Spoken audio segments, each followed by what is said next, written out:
Hey everybody, welcome to St. Patty's Day edition of corned beef brisket. We're going to be doing a traditional plate up, some corned beef. We have some cabbage, some carrots, some potatoes, and we're going to go ahead and get started with our grind first.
At this point, the brisket is in the oven. It's been cooking for about 4 to 5 hours. I didn't rinse it off because I wanted all those flavors to stay in the meat.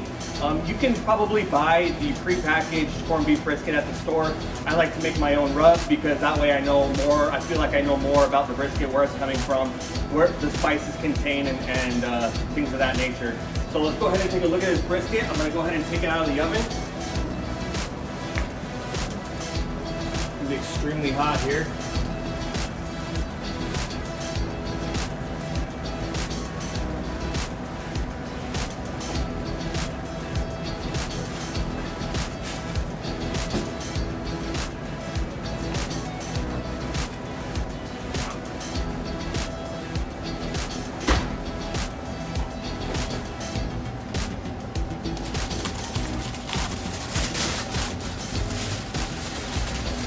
Looking great. It's already started to brown a little bit on top, and we're just going to continue to let it brown a little bit more, take it out of the braising liquid, and just kind of crisp up that outside.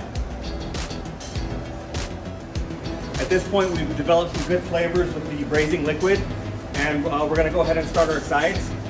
First, we need to start off by washing our vegetables. Super important that we always wash our vegetables. We don't want any dirt or anything in there. We want to make sure that what we're serving to our friends and family is clean and nutritious.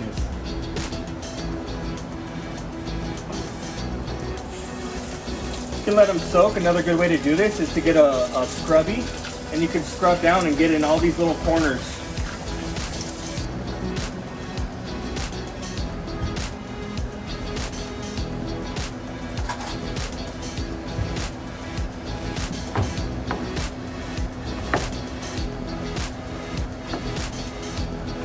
A little bit of a chunky dice there because we're going to let these cook in the braising liquid.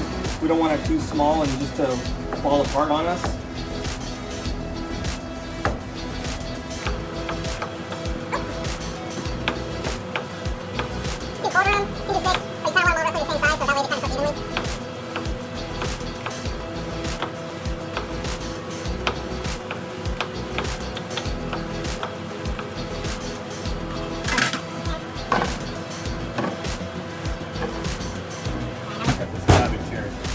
Cabbage, you always want to kind of take off that outer layer.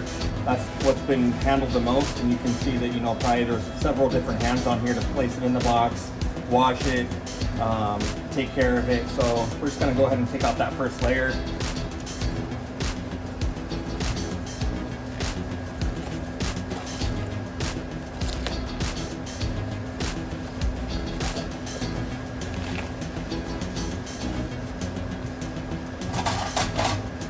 Go ahead and cut this in half. Go. We cut the core out. Some of this is still good here. You can cut that little piece off there. That can be good for soups and stocks and things like that.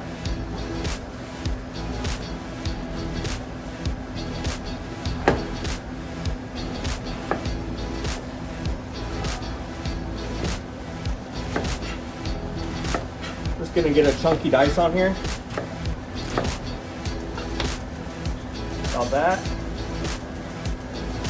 If any other pieces don't look uniform, that's good there. Go ahead and place that cabbage in there.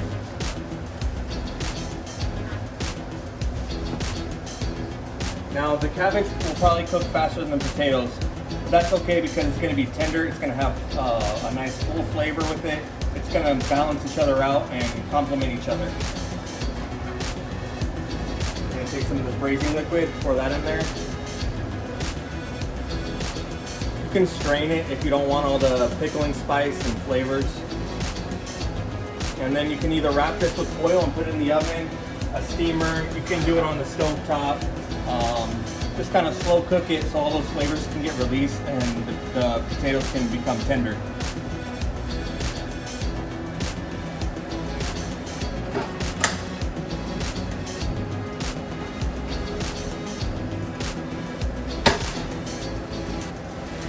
All right, our veggies are ready to be pulled out of the steamer here. Take a look at them.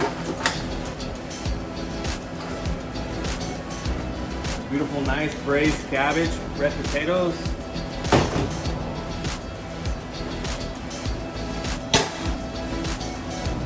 Here we are back again at the oven with the star of the show. Corned beef brisket.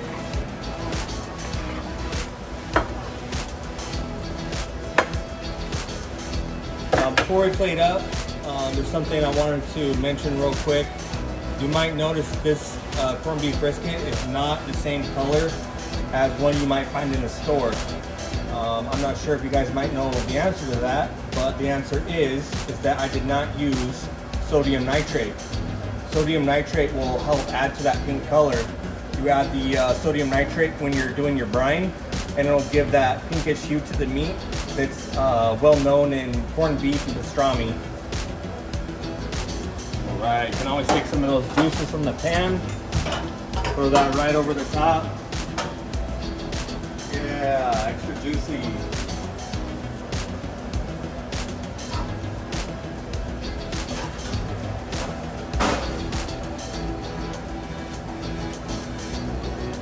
Everybody likes to see a big brisket like this, a nice showpiece.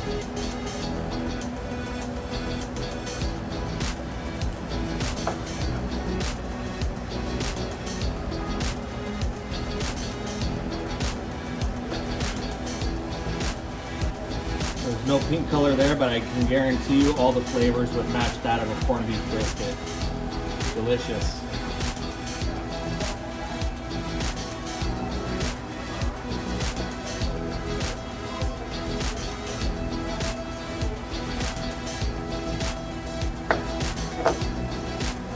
Gonna go ahead and plate up. Start off with our potatoes here.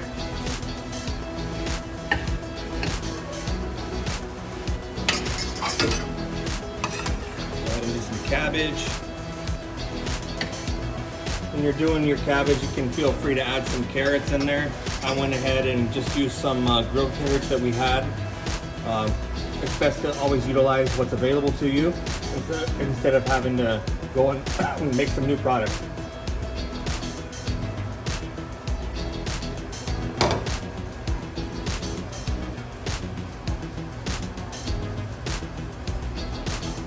Lay that right over there. And then we also have a little Irish soda bread that we have made.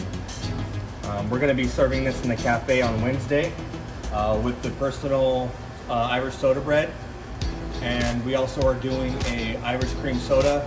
No, there is no alcohol in there. It is cream soda. Unfortunately, we cannot be drinking at work, guys. So I hope to see you all here and enjoy this corned beef brisket.